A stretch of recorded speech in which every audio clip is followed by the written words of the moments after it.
నమస్కారం.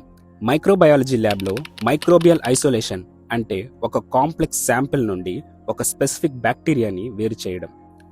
ఈ ప్రాసెస్కి మనం వాడే most popular techniques streak plate method and pour plate method. ఈరోజు ఈ రెండింటి procedure, differences and practical tips అన్ని స్టెప్ బై స్టెప్ తెలుసుకుందాం. So let's get started. ముందుగా ఐసోలేషన్ అంటే ఏంటి? ఐసోలేషన్ అంటే మనం కలెక్ట్ చేసిన శాంపిల్లో చాలా బ్యాక్టీరియా ఉంటుంది. అందులో నుంచి ప్యూర్ కాలనీస్ని ఐసోలేట్ చేయడమే మన గోల్. దానికోసం మనం అసెప్టిక్ టెక్నిక్ని స్ట్రిక్ట్గా ఫాలో అవ్వాలి. Alcohol lamp, inoculation loop and sterile media are mandatory. First, streak plate method. ఇది డైల్యూషన్ బై స్ట్రీకింగ్ టెక్నిక్, అంటే ఎక్కువ మొత్తం నుండి సింగిల్ కాలనీస్ని ఐసోలేట్ చేయడం. ప్రొసీజర్లో ఫస్ట్ స్టెప్ స్టెరిలైజేషన్. ఇనాక్యులేషన్ లూప్ని రెడ్ హాట్ అయ్యే వరకు ఫ్లేమ్లో స్టెరిలైజ్ చేయాలి.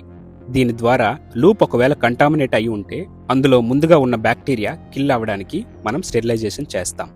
Next, inoculation. మనం ఏదైతే శాంపిల్ని ఇనాక్యులేట్ చేద్దాం అనుకుంటున్నామో ఆ శాంపిల్ని లూప్లోకి తీసుకొని అగర్ ప్లేట్ ఫస్ట్ క్వాడ్రంట్లో జిగ్జాగ్ స్ట్రిక్ చేయాలి. ఇలా చేసిన వెంటనే నెక్స్ట్ డైల్యూషన్. లూప్ని మళ్ళీ ఫ్లేమ్ చేసి స్టెరిలైజ్ చేయాలి. కూల్ చేయడం మర్చిపోకండి. సెకండ్ క్వాడ్రంట్లోకి ఫస్ట్ క్వాడ్రంట్ నుండి కొంచెం బ్యాక్టీరియాని డ్రాగ్ చేయాలి. ఇదే ప్రాసెస్ని థర్డ్ క్వాడ్రంట్ అండ్ ఫోర్త్ క్వాడ్రంట్స్కి రిపీట్ చేయాలి. లాస్ట్ క్వాడ్రంట్కి వచ్చేసరికి బ్యాక్టీరియా కాన్సన్ట్రేషన్ తగ్గిపోయి మనకి సింగిల్ ఐసోలేటెడ్ కాలనీస్ దొరుకుతాయి. ఇందులో ప్రోటిప్ ఏంటంటే లూప్ని ప్రతిసారి ఫ్లేమ్ చేయడం, కూల్ చేయడం వల్ల డైల్యూషన్ పెర్ఫెక్ట్గా ఉంటుంది. ఇందులో ఇంకొక ముఖ్యమైన టిప్ ఏంటంటే మీరు లూప్ స్టెరిలైజేషన్ చేసినప్పుడు అగార్ పైన స్ట్రీక్ చేయకూడదు.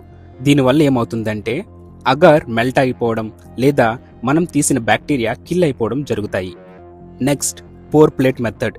ఇది కొంచెం డిఫరెంట్ అప్రోచ్. ప్రొసీజర్: ముందుగా ప్రిపరేషన్. స్టెరైల్ పెట్రీ డిష్లోకి 1 ml ఆఫ్ బ్యాక్టీరియా శాంపిల్ని పిపెటింగ్ చేయాలి. Next step, mixing.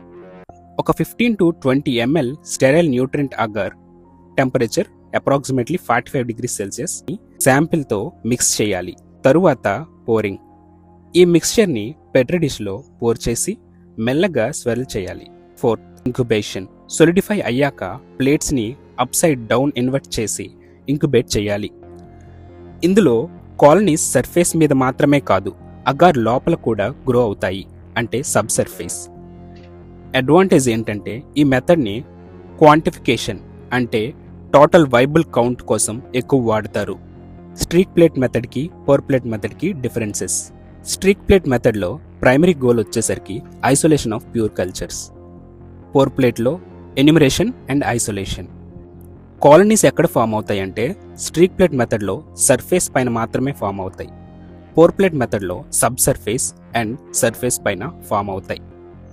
Streak plate method more skill అవసరం అన్నమాట. అంటే ఎవరైతే స్ట్రీక్ చేస్తారో వాళ్ళకి చాలా స్కిల్ ఉండాలి. నెక్స్ట్, పోర్ ప్లేట్లో స్కిల్ అంతగా అవసరం ఉండదు, కానీ ఇందులో ఎక్కువ స్టెప్స్ ఉంటాయి. స్ట్రీక్ ప్లేట్ ఐసోలేషన్కి బెస్ట్, పోర్ ప్లేట్ ఎన్యూమరేషన్కి బెస్ట్. ల్యాబ్లో వర్క్ చేసేటప్పుడు మీ రిక్వైర్మెంట్స్ని బట్టి ఈ రెండింటిలో ఒకటి చూస్ చేసుకోండి. ఈ సెషన్ మీకు క్లియర్గా అర్థమైందనుకుంటున్నా. మన మైక్రోబయాలజీ జర్నీలో ఇవన్నీ బేసిక్స్. అసెప్టిక్ టెక్నిక్స్ని ఇగ్నోర్ చేయకండి. ఇంకేమైనా డౌట్స్ ఉంటే కామెంట్ సెక్షన్లో మెన్షన్ చేయండి. ఈ వీడియోని మీ ఫ్రెండ్స్తో షేర్ చేయండి అండ్ సబ్స్క్రైబ్ చేయడం మాత్రం మర్చిపోకండి. See you in the next video. All the best.